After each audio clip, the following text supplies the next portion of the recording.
कहानी की शुरुआत 10 साल बीत चुके हैं। जसविंदर सिंह, जो अब अजय देवगन के किरदार में हैं, पंजाब के एक शांत इलाके में अपनी जिंदगी जी रहे हैं। उनकी दुनिया अब खेतों, परिवार और गांव तक सिमट कर रह गई है, जहां कोई लड़ाई झगड़ा नहीं। लेकिन एक रात उनके खेतों में आग लगा दी जाती है। पूरे गांव में खौफ फैल जाता है।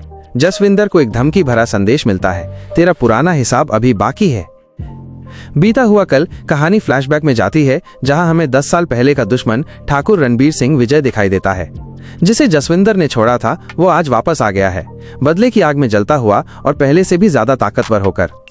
पर इस बार उसका निशाना सिर्फ जसविंदर नहीं, बल्कि उसका परिवार, उसका गांव और उसकी बेटी शहर मृणाल ठाकुर है।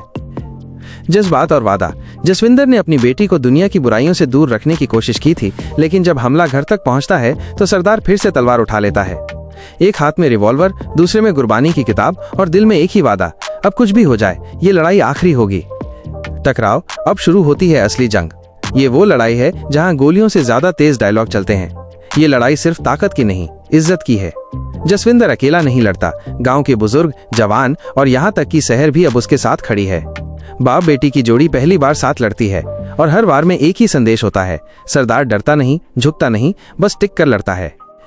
क्लाइमैक्स। फिल्म के अंत में एक जबरदस्त टकराव होता है, जहां रणबीर सिंह अपनी पूरी फौज के साथ आता है और जसविंदर सिर्फ 12 गांव वालों के साथ। लेकिन उनका जज्बा ऐसा होता है कि दुश्मन भी कांप उठते हैं।